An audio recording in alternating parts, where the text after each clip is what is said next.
अस्सलामुअलैकुम। तो भाई आज हम पढ़ेंगे relation between kinetic energy and temperature of a gas. ठीक है। अच्छा, हमने पीछे टॉपिक पढ़ा था प्रेशर ऑफ अ गैस, उस ही को इस्तेमाल कर कर हम इस चीज़ को समझेंगे।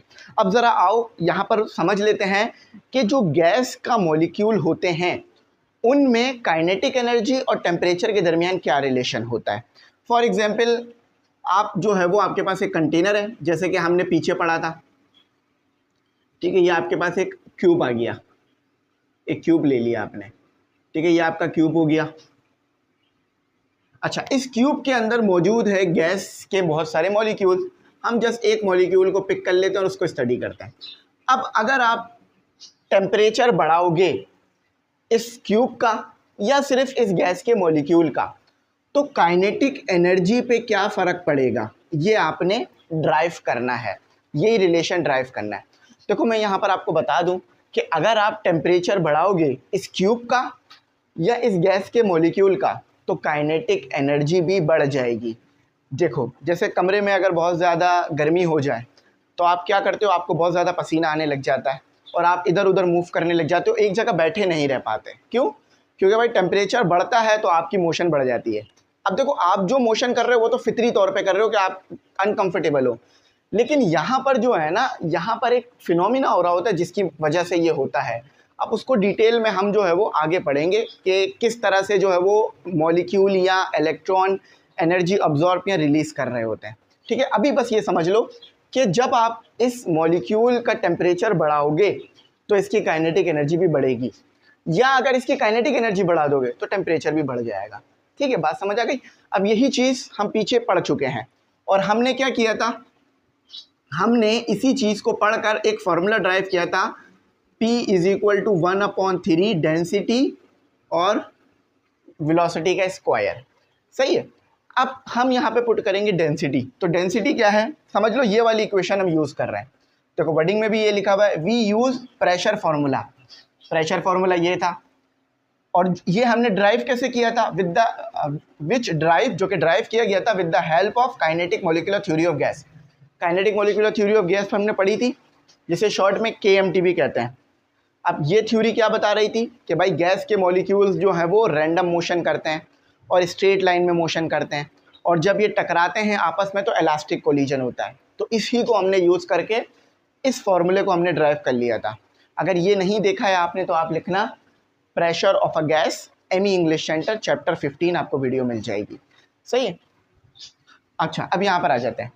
और यहाँ पर मैं एक बात आपको कहूँगा कि भाई अगर आप ग्रुप में नहीं ऐड हुए हो तो ग्रुप में ज़रूर ऐड हो जाओ। ग्रुप में नोट्स, गैस पेपर, तमाम चीज़ें आपको मिलेंगी हर सब्जेक्ट की। 3000 फीस है पूरे साल के लिए।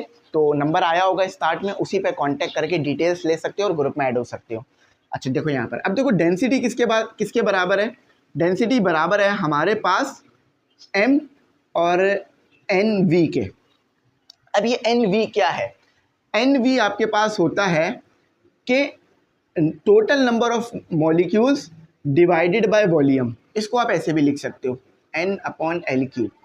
अब L3 क्यों लिख रहा हूं मैं, क्योंकि ये एक क्यूब है। क्यूब का जो वॉल्यूम होता है उसे आप L3 लिख सकते हो। अगर ये स्पेयर होता तो मैं L3 नहीं लिखता।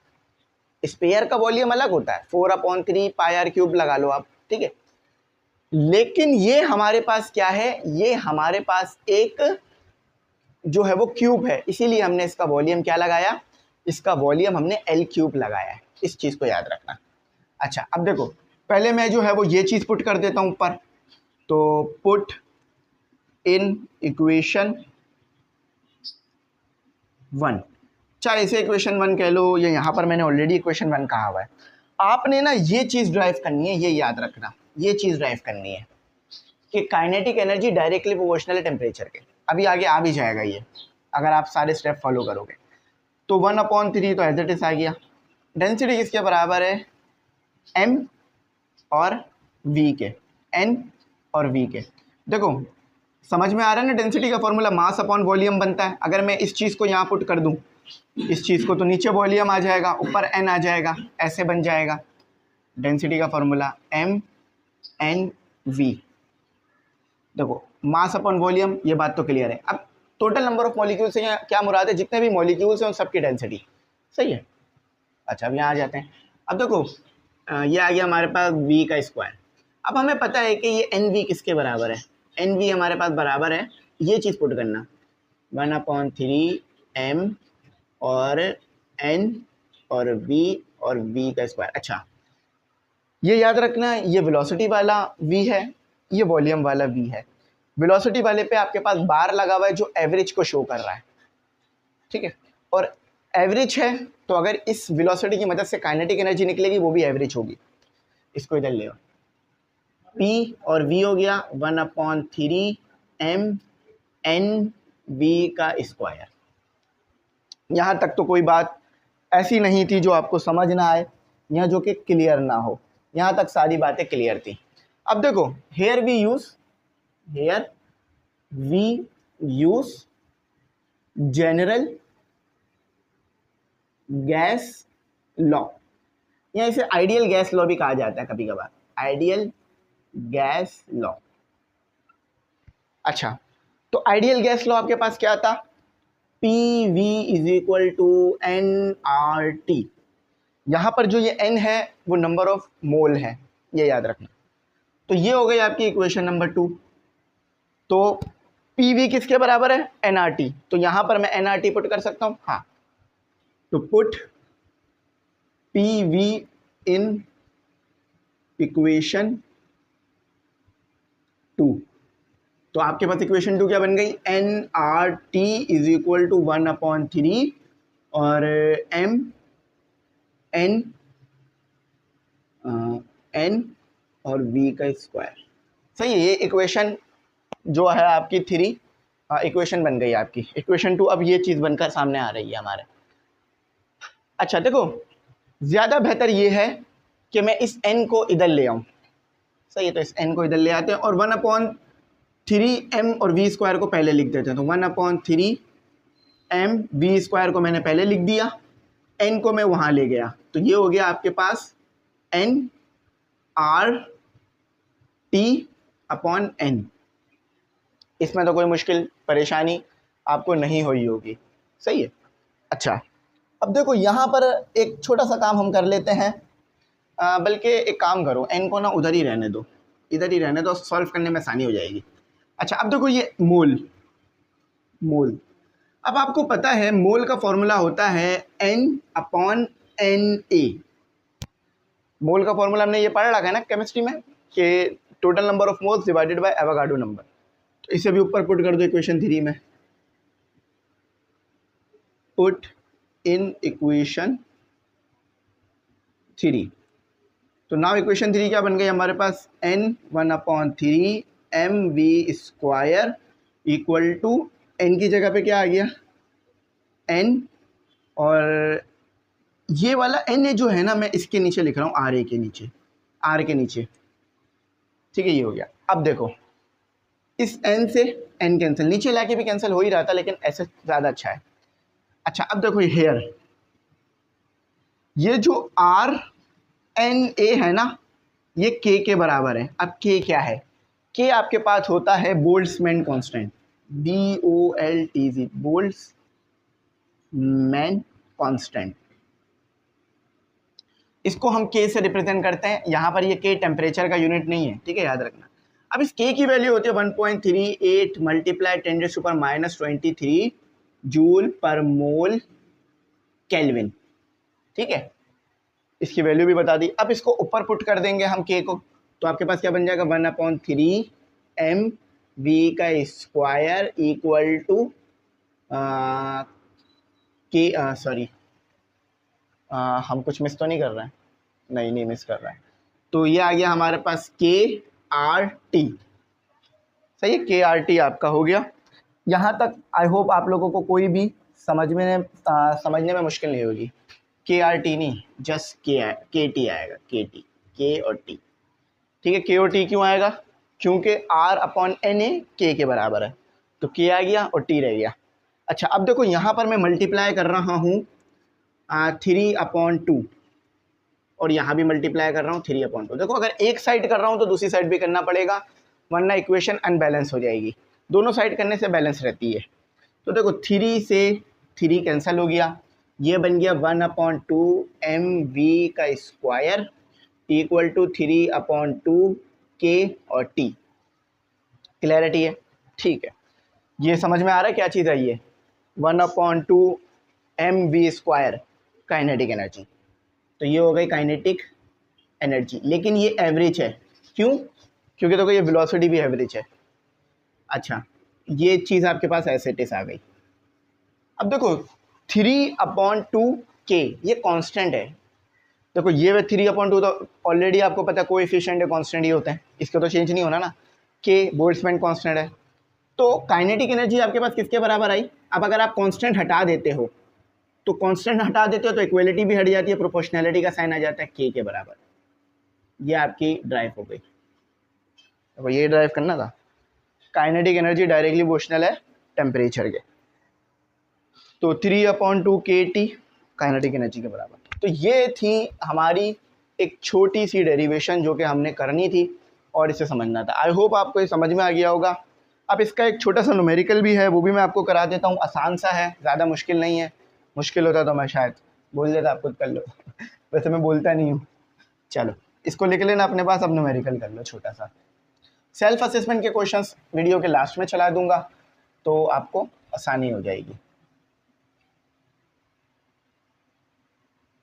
चलो अच्छा, न्यूमेरिकल देखो। न्यूमेरिकल क्या है? न्यूमेरिकल की वर्डिंग मतलब न्यूमेरिकल आपके सामने ये चल रहा है, इसे मेरे साथ पढ़ते रहना। अच्छा, गिवन डेटा लिख लेते हैं सबसे पहले। गिवन डेटा और टू फाइंड। कहते हैं कहने वाले the atom in a guys have mean translational. एक एटम है, मतलब गैस का एटम है, एटम्स हैं, और उनकी जो काइनेटिक एनर्जी आपको दी हुई है वो ये दी हुई है। Kinetic energy equal to 5.0 multiply 10⁻⁻21 joule. सही है। कैलकुलेट द टेम्परेचर, आपने पता करना है टेम्परेचर।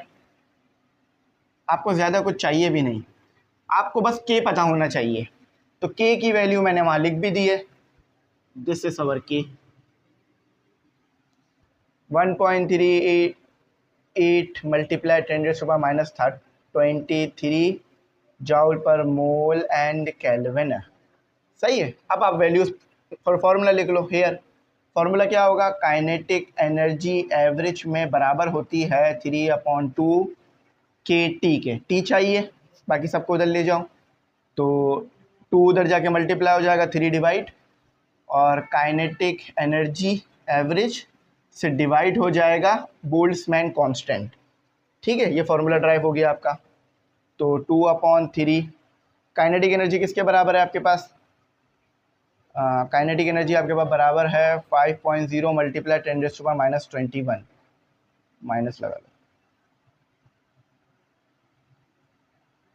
और बोल्ट्जमैन कांस्टेंट आपके पास बराबर है 1.38 मल्टीप्लाई 10⁻⁻23। अब इसका आंसर निकाल लो। ज़्यादा बेहतर ये है कि एक ही साथ जो है वो इसको कर लिया जाए, एक ही साथ इसको कर लिया जाए। ठीक है, अब देखो 2/3, एक मिनट, 2 मल्टीप्लाई 5 पॉइंट दिख रहा, नज़र आ रहा है? हाँ नज़र आ रहा है। 0 exponent -21 divided by 3 multiply 1.38 exponent -23। The answer is 241। अब बताओ ये आंसर आया किस में होगा? 241.50 डैश किस में आया होगा? कोई अंदाज़ा है? काफ़ी बड़ी वैल्यू भी आ रही है, इससे भी अंदाज़ा लग सकता है। लेकिन ये देखो बोल्ट्जमैन कांस्टेंट किस में डाला था? केल्विन में ना। तो जब किसी चीज़ को केल्विन में रख के सॉल्व कर रहे हो तो आंसर आखिर में भी तो केल्विन में निकल कर आएगा ना, केल्विन।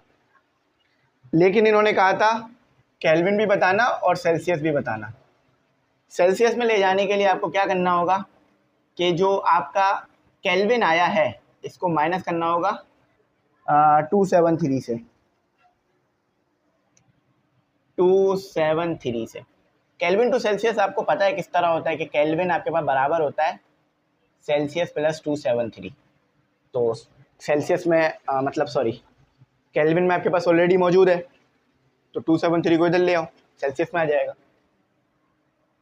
तो ये यहाँ पर क्या आ रहा है? 241.54 माइनस 273, तो सेल्सियस में आएगा आपके पास कुछ 31 करके, 241.54 माइनस 273, हाँ 31 आ रहा है, 31.46 सेल्सियस। ये केल्विन वाला था, ये केल्विन वाला पार्ट आ गया, ये सेल्सियस का पार्ट आ गया, और अल्हम्दुलिल्लाह दोनों ठीक आए हैं। सेल्सियस 31, अच्छा उन्होंने ये चीज़ें नहीं लिखी हुई, ये हटा दी हैं, आप भी चाहो तो हटा सकते हो। और थोड़ा राउंड ऑफ भी कर दिया उन्होंने, इसको राउंड ऑफ करके 2 कर दिया है, तो वो राउंड ऑफ की टेक्निक लगाओगे तो 2 हो जाएगा। ठीक है, तो टेंशन घबराना मत, ऐसे भी छोड़ो या राउंड ऑफ करके छोड़ो, आंसर आपका सेम निकल कर आना है। तो आई होप बात अच्छी समझ में आई होगी। सेल्फ असेसमेंट चला दूंगा, उसे देख लेना। यहीं पे रखते हैं लेक्चर को। Thanks for watching. अल्लाह हाफिज़। कीमती दुआओं में ज़रूर याद रखना।